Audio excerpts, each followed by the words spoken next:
Now, in more bad, frankly, humiliating, embarrassing news, Joe Biden literally got lectured and threatened repeatedly by China's President Xi today.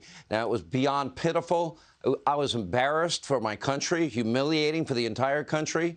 Keep in mind, the country's ruling Communist Party has a bloodlust for our ally, Taiwan. And now many experts in the region believe that China is actively weighing an invasion of their sovereign island neighbor. To me, this is not even in doubt. President Xi knows that Biden is weak, decrepit, and that he's not going to do a thing when they, quote, have reconciliation with Taiwan.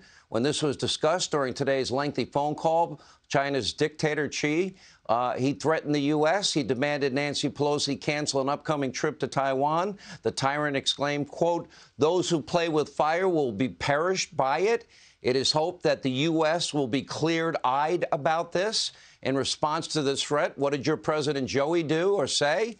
He did nothing. He just sat there. He took it, embarrassing the entire country. In fact, Biden's still, working to reward China by ending the tariffs that Donald Trump put, because they're not involved with us in free and fair trade. So he put tariffs on China. He's still looking the other way as the deadly, Chinese fentanyl floods our southern border. He's given the country a free pass on the virus that was made in that lab in Wuhan. He's letting the Communist Party buy up land near our military bases, buy up our farmland, our ranch land, hundreds of thousands of acres.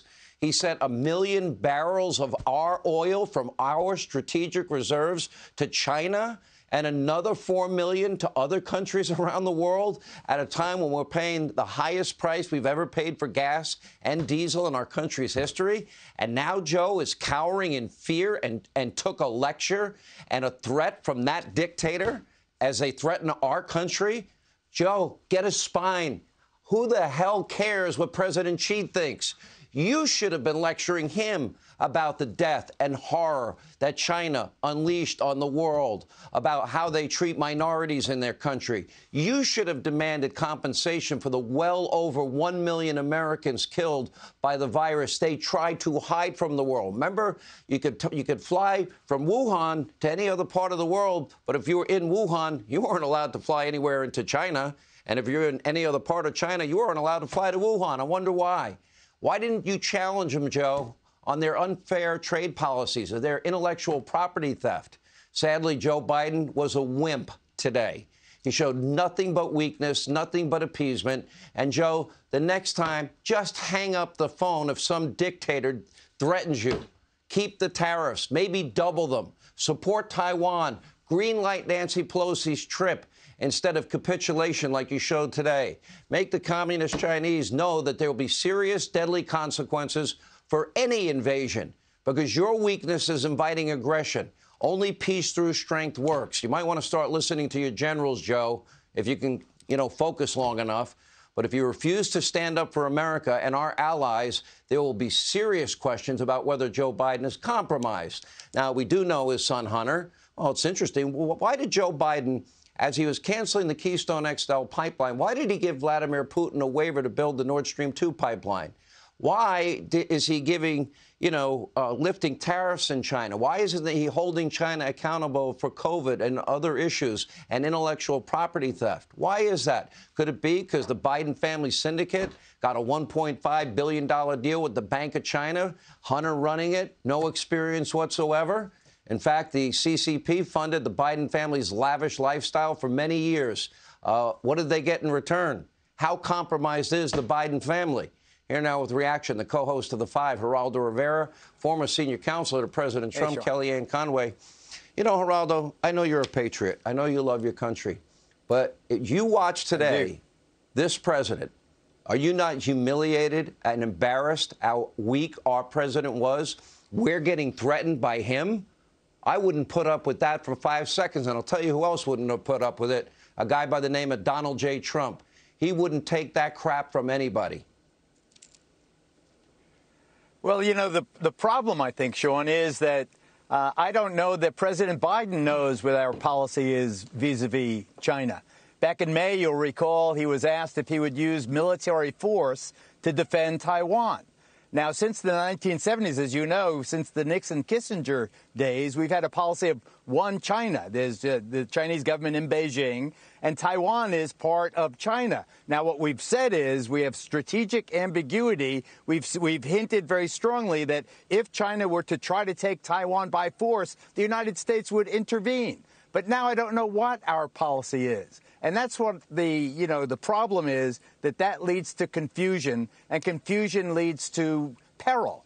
Now, the tenor and tone of the remarks, I don't know. I don't like Communist China. I don't trust Communist China. I think China is our strategic rival, our principal strategic rival, not Russia, but China. But picking this fight over a Nancy Pelosi trip that I don't even know is real, I'm not sure that that's the wisest thing to do, Sean. Kellyanne, I'd love your take on this. You know Donald Trump as well as I do. He never would have put up with that threat on that call. Well, he didn't put up with the threats. In fact, he took on Communist China.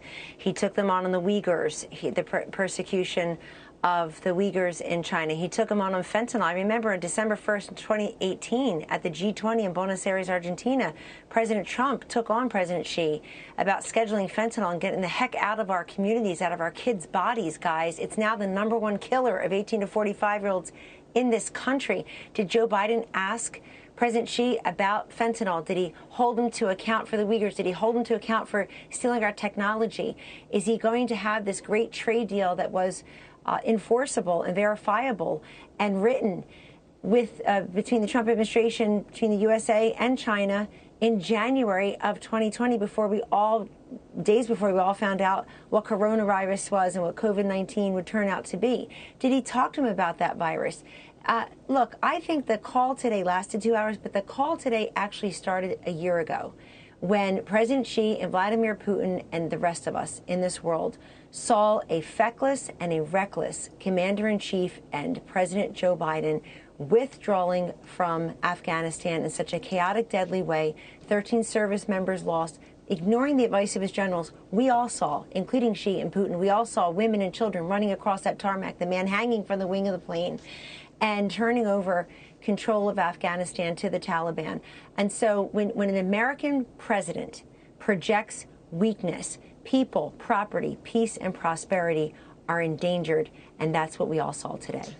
You know, Geraldo, I would have liked to have seen Joe Biden push back and say, you know what, you owe the world compensation for the deaths because of the virus created in that lab in your country, and you knew damn well what was going on there.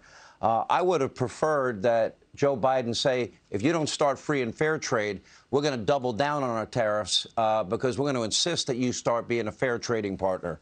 I would have preferred that they be told in no uncertain terms what the price would be for intellectual property theft. And the most important thing is, don't you dare tell us who we're going to send to our ally in Taiwan. Save your lectures. We will send anybody we want, anywhere we want, anytime we want, and it's none of your business what we do. Why didn't he just say that? I can't believe I'm sticking up for Nancy Pelosi's right to go.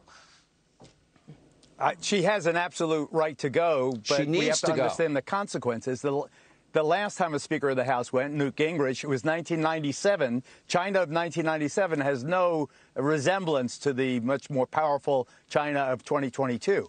But I also want to caution the audience that the United States is not... No, that's my point. That's my point. We have the USS Ronald Reagan there right now, the big carrier strike group, 50 ships, 27,000 sailors and Marines. The United States is not wimping out. We when their planes harass ours, we harass theirs. I trust General Milley. I don't trust General Joe. Situation going on. The generals I'll trust. I want to know where the Speaker is. The Speaker Pelosi trip real? I haven't heard a word from her. Why doesn't she announce? Why doesn't she announce that she and Kevin McCarthy will go together? They should. I agree with that. Because it's a safety issue. Kellyanne. It's a safety issue for them. Look, it's a safety issue for her to really talk about her whereabouts. But I'm very disappointed that Joe Biden, when the #3 Nancy Pelosi is being threatened, he talked about climate change today with Xi instead about that. Insane. Look, his administration has had to walk back his comments May and October. He doesn't know what the policy is, so the rest of us don't know what the policy is. I don't even think you could pick it out on a map. That's my opinion. But anyway, thank you both. Hey, Sean Hannity here. Hey, click here to subscribe to Fox News YouTube page and catch our hottest interviews and most compelling analysis. You will not get it anywhere else.